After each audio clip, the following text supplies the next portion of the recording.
São Ludgero, 53 anos de superação, conquistas e muito sucesso. 52 famílias iniciaram a colonização vindos da colônia de Teresópolis. Registros da história afirmam que em 13 de janeiro de 1824 chegava ao Brasil o primeiro navio com imigrantes alemães. E há 142 anos, 52 famílias de origem alemã abandonaram suas terras na colônia de Teresópolis e emigraram em busca de novas terras rumo ao Vale do Braço do Norte. Liderados pelo padre Guilherme Roer, tentavam esquecer a profunda miséria que os assolava e, com coragem, vieram em busca de uma terra que fosse fértil e produtiva para refazer suas vidas. A fome e o risco de morte eram presenças constantes na vida desses colonos, mas a fé nunca os abandonou. E em meados de 1870, a caravana encontrou uma terra onde florestas cresciam com vigor, e foi ali que em 1873, com o ofício assinado pelo imperador, que as 52 famílias, lideradas pelo padre Guilherme, começaram a reestruturar suas vidas e formar uma nova colônia. São Ludgero foi povoado exclusivamente por católicos, dissidentes da colônia de Teresópolis. Uma viagem de 150 quilômetros por picadas na mata, muitas dificuldades e muito cansaço. Existem discordâncias em relação à data de chegada, mas o livro Tombo da Paróquia, escrito por Monsenhor Frederico Tombrock, bem como registros do padre João Leonir da Lauba, citam o ano de 1873. A chegada foi pela Barra do Norte. Os imigrantes alemães desceram pelo rio Capivari até chegar em Tubarão. Ali, um medidor de terras acompanhou as famílias e demarcou rio acima os lotes individualmente. À medida que iam se instalando, acompanhados pelo padre Guilherme Roer, os colonos iniciaram as construções de casas, galinheiros, galpões e o cultivo de plantações. O que mais queriam as 52 famílias era ter um novo pedaço de terra onde pudessem prosperar e ter moradia digna para a família. Aos poucos, a colônia, hoje São Ludgero, foi se formando, e com o surgimento dos empreendimentos como serraria, olaria, engenho de açúcar, de farinha, fécula de mandioca, entre outros, sentiu-se a necessidade de um centro administrativo. Criou-se então o chamado Quadro do Norte. Um dos primeiros atos sociais realizados foi uma Santa Missa, em ação de graças, rezada embaixo de um pé de figueira. Padre Guilherme Roer, durante a missa, pediu aos colonos para serem perseverantes na fé. Na ocasião, foi nomeado Bernardo Stein como chefe da colônia, sendo Bernardo Schlickmann e Henrique Obold como auxiliares. O nome São Ludgero foi dado à paróquia. Os imigrantes provenientes da Westfália, Alemanha, trouxeram a devoção e tudo fizeram para preservá-la. Em sua homenagem foi dado o nome de São Ludgero à paróquia em 31 de dezembro de 1901, no povoado onde estavam localizadas a capela e a escola. São Ludgero foi um santo nascido na Alemanha. Foi o primeiro bispo de Münster, a região da qual vieram os colonizadores. Em 6 de janeiro de 1920, São Ludgero colhe os primeiros frutos de sua religiosidade. Os 4 primeiros filhos da terra se formaram padres e celebraram a primeira missa solene, ao mesmo tempo em altares diferentes. São eles Nicolau Gesig, Bernardo Pfister, Humberto Roden e José Lox. Por muito tempo, colônia designava-se São Ludgero e Quadro do Norte de Braço do Norte. Até 1926, os documentos designavam São Ludgero por Braço do Norte. Primeiro Seminário de Santa Catarina funcionou em São Ludgero. O primeiro seminário de Santa Catarina foi instalado em São Lugero em 1920. Iniciou com 7 seminaristas e não teve o apoio das autoridades eclesiais diocesanas. O prédio passou por reformas e ampliações e existe até hoje, sempre abrigando várias entidades. Foi Casa das Irmãs, Capela das Irmãs, Capela do Santíssimo e salas de catequese. Em 1942, uma nova construção em outro local foi iniciada com a persistência do Monsenhor Frederico Tombrock. E em 1944 já estava em pleno funcionamento o Seminário Mínimo Preparatório Metropolitano em São Lugero, desta vez com o apoio das autoridades eclesiais diocesanas. Já em 1956, o prédio foi consumido pelo fogo e em 1959 foi reconstruído com total apoio do povo, reabrindo as suas portas em 1960. Muitos que frequentaram o seminário não se formaram padres, mas se tornaram pessoas de destaque na sociedade catarinense e no Brasil. O seminário foi desativado em 1974. O prédio foi vendido ao governo do estado, transformado no Centro de Treinamento Agropecuário São José. Atualmente é de propriedade do município e nele funciona a sede administrativa municipal. São Lugero, fundado oficialmente com 2.000 habitantes. A possibilidade de emancipação político-administrativa de São Lugero ficou evidente em 1960, com movimentos políticos favoráveis, tornando-se efetiva a emancipação de vários municípios do estado de Santa Catarina. Na época, Daniel Bruning perdeu a eleição para seu segundo mandato em Braço do Norte. Como São Lugero era distrito, ele iniciou uma ação e pleiteou a emancipação do mesmo. E, para a surpresa de todos, não houve rejeição por parte de Braço do Norte. A resolução número 22, de 26 de dezembro de 1961, foi aprovada por unanimidade por Braço do Norte. E em 12 de junho de 1962, através da Lei número 829, aprovada pela Assembleia Legislativa de Santa Catarina, foi oficialmente criado o município de São Lugero.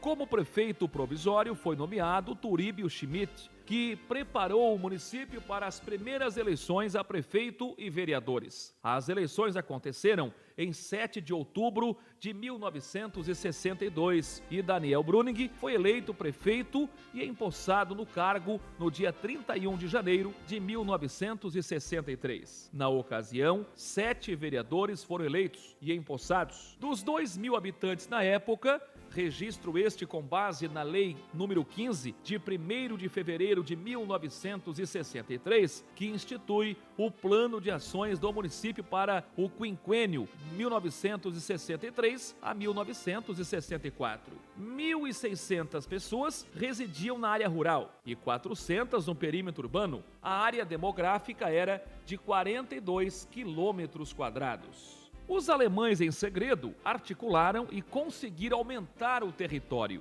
Para que o desenvolvimento acontecesse de fato, era preciso mais terra. O lado direito do Rio Braço do Norte pertencia a Orleans, que não queria ceder nenhum centímetro de seu território. Com a petição negada em mãos, lideranças de São Lugero reuniram-se em segredo e articularam um plano. Iriam formar município na margem direita do Rio Braço do Norte e depois anexar ao já fundado município de São Lugero, aumentando assim consideravelmente o território. O plano dos alemães deu certo e a Assembleia Legislativa de Santa Catarina homologou a resolução número 120 de 11 de março de 1963 da Câmara Municipal de Orleans, de autoria do vereador Lino Felipe, que pela lei número 886 de 14 de junho de 1963 criava o novo município na margem direita do Rio Braço do Norte, chamado de Colônia. Em 27 de julho de 1963, foi realizada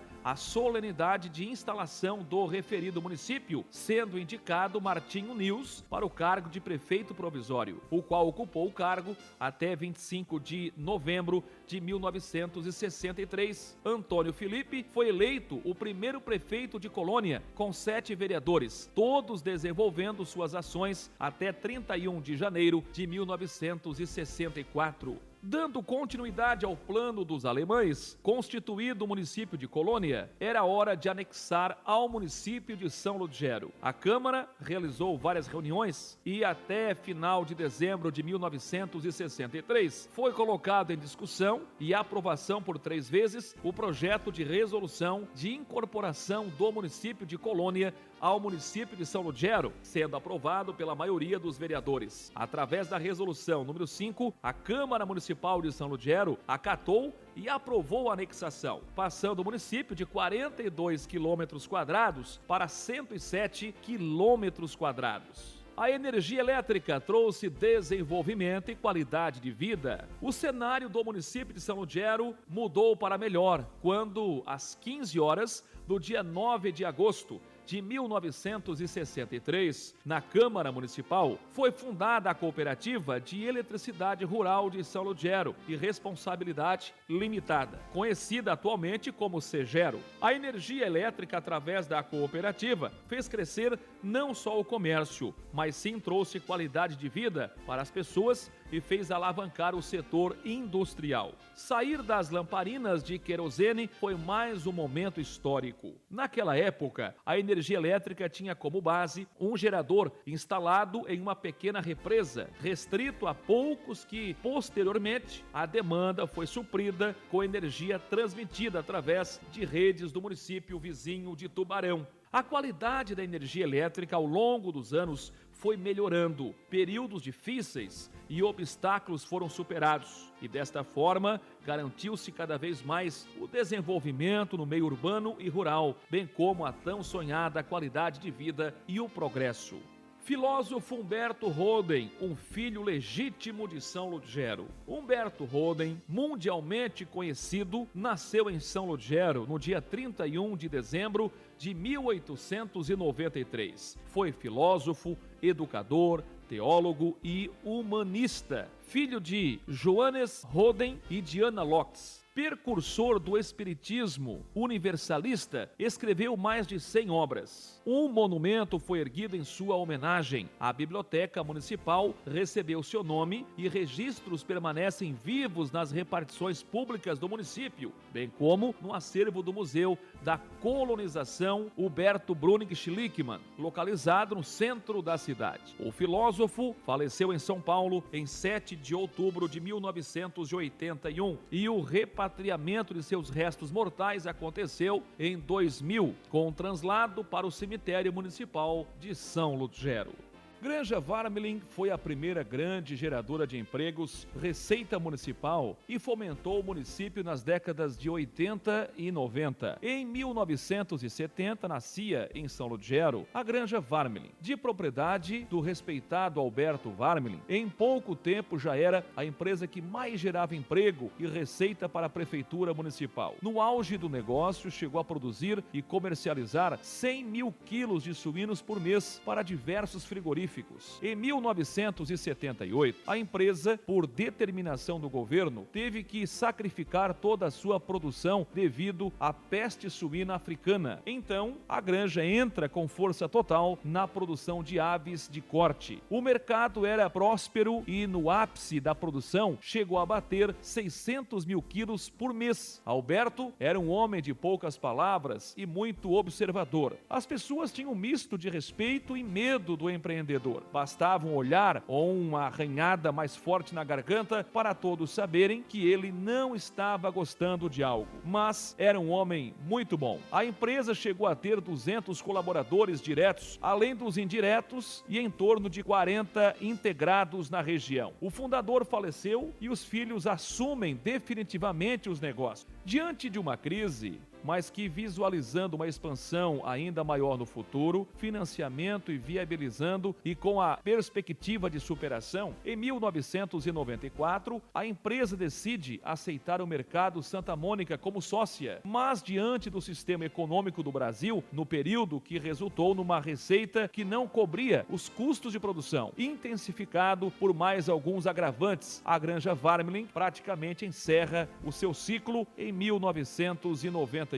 É preciso enfatizar que a Granja Varmelink foi a primeira cliente da empresa Incoplast de Aloysio Schlickmann, fundada também na década de 70 e que alcançou grande mercado e expansão algum tempo depois. Alberto e Aloysio eram amigos e foram sócios na década de 60 da granja de suínos União, primeira no Vale do Braço do Norte, que depois foi realizada uma união de produção e cada um seguiu o seu caminho no mundo dos negócios. Com o empreendedorismo de Aloysio Schlickmann e decidido a dar uma guinada em sua vida, em 1967, com a criação por ele da empresa Calçadinhos Plim, que produzia calçados de plástico, as mudanças na história e na economia de São Lugero, até então agrícola, começavam a mudar por definitivo. Na época, registros apontam para um pouco mais de 4.000 pessoas residindo no município, a maioria absolutamente morando na área rural. Algum tempo depois, em 1970, a empresa começou a produzir alças, depois mangueiras, e se manteve por vários anos em expansão. Em 1974, a razão social passa para Incoplast. A definição de mercado aconteceu em 1984, com a produção de embalagens flexíveis, novas empresas na área de recicláveis surgiram e também inúmeros prestadores de serviços, muitos deles ex-funcionários. Em 1989, surge a Copobras, no ramo de copos descartáveis. Em 2014, o então Grupo Copobras gerava mais de 1.300 empregos no município, com um percentual na arrecadação do município superior a 20%. Chegada com a intensidade à expansão industrial, o impacto imediato foi o desenvolvimento do comércio. Novas construções surgiram, o perímetro urbano cresceu e a população também, oriundas dos grandes números de migrações vindas num primeiro momento do Paraná, em busca de emprego e uma vida melhor. É preciso registrar que inúmeros são-lugerenses deixaram a cidade em busca de emprego e uma vida melhor. Posteriormente, muitos retornaram à cidade natal após o crescimento industrial. Aloysio era uma pessoa calma, com fácil comunicação, homem que preservava valores, os bons costumes, mantinha boa harmonia com os funcionários, participativo na comunidade e pessoa de muito bom coração em relação às pessoas mais carentes e necessitadas. São Ludogero, uma cidade próspera e com muitas referências. A água distribuída e o esgoto tratado fazem o município referência nacional. Enquanto muitos municípios do Brasil e em Santa Catarina sofrem com a falta de água e veem objetos humanos sendo despejados a céu aberto nas ruas e riachos, o município de São Lugero, com orgulho, se posiciona como referência quando o assunto é distribuição de água, bem como coleta e tratamento de esgoto sanitário. No perímetro urbano, tudo iniciou com o Serviço Autônomo Municipal de Água e Esgoto, a autarquia municipal criada pela Lei Municipal número 57, de 17 de dezembro de 1966, na gestão administrativa de Daniel Brunick. Em 10 de junho de 1968, foi inaugurada a primeira estação de tratamento de água e no ano de 1995 foi criado o sistema de coleta e tratamento de esgoto sanitário de São Lugero. Já no meio rural, em 2002, através de um trabalho iniciado pela Epagre, através do programa Microbacias, o esgoto doméstico nas propriedades rurais começou a ser tratado com a implantação de um kit de fossas sépticas. São Lugero segue firme com o propósito de ser o primeiro município do Brasil a ter 100% de esgoto sanitário tratado no perímetro urbano e no rural. E desta forma fazer o dever de casa corretamente, que é preservar a água e o meio ambiente, para que o planeta Terra continue sendo um lugar de muita vida. A enchente de 1974 e mais uma superação. A noite de 24 e a madrugada de 25 de março de 1974 ainda marca e está viva na memória de muitos são ludogerenses. Segundo registros, a tragédia só não foi maior, inclusive com mortes, pelo fato da enchente não ter ocorrido durante o dia. O rio Braço do Norte, alimentado por vários afluentes, especialmente das encostas da serra, rapidamente atingiu a segunda ponte que ligava as duas margens da cidade. O volume de água e os entulhos faziam com que a ponte estremecesse. A chuva não parava, já não tinha mais energia elétrica. O escuro chegava e as pessoas começaram a entrar em desespero. A pressão foi tão grande que a ponte não resistiu e foi levada pelas águas. O que restou foi lama e muita destruição. A união das famílias e lideranças locais, juntamente com o apoio do governo estadual, fez a diferença para a reconstrução de estradas e da ponte no centro da cidade. A educação foi prioridade desde a chegada dos alemães. Uma das primeiras coisas que os alemães se preocuparam ao chegar em São Ludgero foi construir uma escola para que os seus filhos pudessem estudar. Assim como a religião, a educação sempre foi prioridade dos westfalianos, colonizadores da região. Essa herança, ao longo da história, fez e faz o município ser referência na área educacional. Sempre houve um empenho muito grande dos alemães em não deixar ninguém fora da escola. A primeira escola funcionou dentro da primeira capela. O colono José Henrique Bus foi o primeiro professor. A história da educação do município teve várias fases. O conhecido Colégio São Ludgero, inicialmente, foi fundado como Colégio Santa Ana dos Irmãos Divina Providência. A escola e o internato das décadas de 60, 70 e 80 eram referências não só em Santa Catarina, mas no sul do país. Para o bom funcionamento, regras rígidas eram adotadas. O internato do Colégio São Ludgero funcionou até 1984. Atualmente, as escolas municipais, estaduais e privadas atendem mais de 3.000 alunos da educação infantil, do ensino fundamental e do ensino médio. Na rede municipal, todos os alunos recebem merenda escolar com alto padrão de qualidade, com acompanhamento de nutricionista. Os alunos que necessitam de transporte escolar são transportados por ônibus da frota municipal e por empresas terceirizadas. A maioria dos profissionais da educação de São Ludgero possuem especialização, pós-graduação na área em que atuam, conferindo padrão de qualidade ao ensino do município. São Ludgero, a cidade dos esportes e de grandes conquistas. De geração em geração, as conquistas nas diversas modalidades esportivas ficam evidentes e cada vez mais reforça o fato da cidade ser conhecida e reconhecida como a cidade dos esportes. Em São Ludgero, existe um forte investimento no trabalho de base, através das escolinhas municipais em suas diversas modalidades. O atletismo, a bocha, o vôlei, o futebol de campo, o futsal, futebol suíço, o karatê, o muay thai, são modalidades que possuem história dentro e fora do município. A agricultura continua em evidência. As propriedades rurais de São Ludgero, ao longo dos anos, foram implantando novas tecnologias, técnicas de cultivo e produção, se renovando e atendendo às novas exigências legais e de mercado. Mesmo não sendo o maior setor que mais movimenta economicamente a cidade, ela possui significativamente contribuição para o desenvolvimento. O município se posiciona como o maior produtor de ovos de Santa Catarina, vem ocupando significativo espaço como grande produtor de leite, inclusive com animais premiados em exposições. É forte produtor de suínos e está consolidado no mercado de hortaliças e intensifica com qualidade a expansão da piscicultura com elevada produção de tilápia. É preciso lembrar que através de uma iniciativa empreendedora e corajosa dos integrantes do núcleo de piscicultores na criação do evento Tilápia Fest, com o objetivo de incentivar o consumo de peixe de água doce e mostrar para a população que além de muito saudável,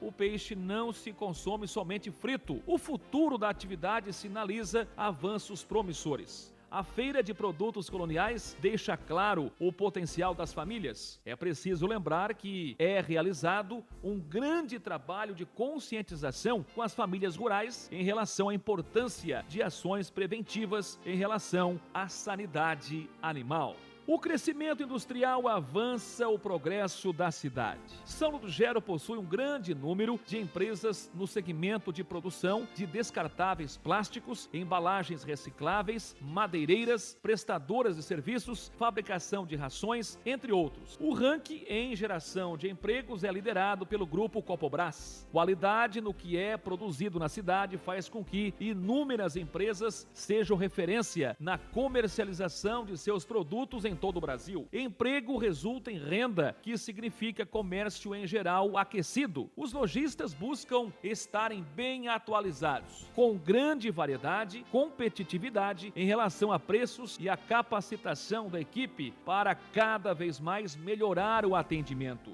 Os potenciais turísticos começam a ser trabalhados com maior intensidade. Fazer turismo a partir do tratamento correto do esgoto sanitário é o caminho que escolheu São Ludgero. O dever de casa que poucos municípios do Brasil acabam esquecendo de fazer em prol do meio ambiente, da água e das vidas existentes no planeta Terra e futuras gerações. Entre os potenciais turísticos estão as belezas naturais, o religioso, o alimentício, a cultura e a história. O Morro da Cruz é o principal cartão postal e faz uma mistura perfeita de beleza natural e religiosidade. Os pesque-pagues seguem se estruturando com seus cardápios diferenciados e priorizando a qualidade. O café colonial da Vó Wanda segue caminhando, alcançando seu espaço ao sol. O orquidário Johann escreve sua história através da paixão de seu fundador, o Centro Multiuso Dimas Schlickmann, a Igreja Matriz de São Ludgero, bem como as demais igrejas existentes nas comunidades do interior e bairros do perímetro urbano, reforça as raízes desta terra com a herança originária da Alemanha. Não menos importante está o cemitério municipal, que diante do grande número de religiosos sepultados e pelo fato de ser muito antigo, recebe grande número de visitantes de várias partes do estado. Parte importante da história é preservada através da persistência de Huberto Brüning Schlickmann. Para muitas pessoas, objetos antigos e documentos velhos são coisas que devem ser jogadas no lixo. Para o artista, Huberto Brüning Schlickmann pode ser uma grande descoberta ou parte da história de alguém. Foi graças a este pensamento que parte importante da história de São Ludgero e da região continua preservada em seu acervo montado com muita dificuldade. Ele é o idealizador e fundador do Museu da Colonização Huberto Brüning Schlickmann, localizado no centro da cidade. O acervo do museu, fundado em 2000, é composto por inúmeros e valiosos itens relativos à colonização do Vale do Rio Braço do Norte. O museu está instalado na antiga casa de Gregório Schlickmann. Brüning e Schlickmann foram uma das primeiras famílias de colonizadores alemães a se fixarem no Vale do Rio Braço do Norte em 1873, trazidos da colônia Teresópolis pelo padre Guilherme Roer. As peças que formam o museu são variadas e vão desde máquinas de costura, máquinas de escrever, bicicletas, ferramentas utilizadas na agricultura e carpintaria, artefatos indígenas, como por exemplo pontas de flecha e utensílios de pedra, fotografias, documentos antigos e livros antigos. Também pertence ao acervo do museu diversas réplicas de monumentos históricos, como a casa onde nasceu Huberto Roden e a primeira ponte de madeira sobre o Rio Braço do Norte, bem como diversas figuras retratando desde insetos e dinossauros construídos por Huberto a partir de madeira, retiradas que vinham flutuando às margens do Rio Braço do Norte. Por muito tempo, ações da administração pública do município tinha como última palavra e a de um representante religioso. A liderança dos padres na época era muito forte, principalmente junto aos representantes do governo estadual. Monsenhor Frederico Tombrock chegou em São Ludgero em 19 de março de 1896. Ele presidiu a comunidade, trabalhou como vigário, conselheiro e autoridade por 61 anos, falecendo no dia 27 de dezembro de 1957. Com a criação da paróquia, em 1901, aumentou a área de atendimento. Ele foi responsável por trazer as irmãs da Congregação Divina Providência e pela vinda da Alemanha de vários equipamentos agrícolas para facilitar a modernização da agricultura local. Em 1945, chega à colônia o padre José Pereira Kuntz para ajudar o Monsenhor. Deu continuidade aos trabalhos e dedicou 41 anos a São Ludgero. Teve atuação forte na área da saúde, educação e política nos deslocamentos feitos para Tubarão e Florianópolis, usando seu próprio veículo. Em 1987, devido a problemas de saúde, padre José Pereira Kuntz afasta-se dos trabalhos paroquiais. Ele faleceu em 18 de fevereiro de 2005. Na saúde e no social, o município avançou muito ao longo dos anos. Quando se fala em atendimento na área da saúde, de forma em geral em São Ludgero, rapidamente chegamos a 1947, quando foi criada a primeira farmácia que funcionava no colégio e foi idealizada pelo padre José Pereira Kuntz. No local, além de prescrever os primeiros remédios, eram dados pontos em ferimentos e realizado no local pequenas cirurgias. Até então, os tradicionais chás eram a alternativa e para os casos mais graves, os atendimentos eram feitos em grandes centros. Atendimento odontológico somente com dentistas práticos. Em 1974, iniciou atendimentos em ambulatório médico no Sindicato dos Trabalhadores Rurais. Os atendimentos públicos na área da saúde de fato iniciaram em 1978 no posto de saúde que funcionava junto ao sindicato e que era viabilizado pelo governo do estado. O atendimento na saúde foi municipalizado em 1990, quando foi criada a Secretaria Municipal da Saúde. Ao passar dos anos, os investimentos foram feitos e em 1996 foi criada a Rede Feminina de Combate ao Câncer, que passou a dar um apoio importante através de trabalhos voluntários, preventivo e assistencial. A Pastoral Social teve sua contribuição. A Cooperativa de Eletricidade de São Ludgero é uma entidade que contribuiu diretamente com o pujante crescimento, fornecendo energia de qualidade a um preço justo, com prestação de serviços eficientes. Parabéns, São Ludgero! São mais de 100 anos de desenvolvimento e 53 anos de emancipação.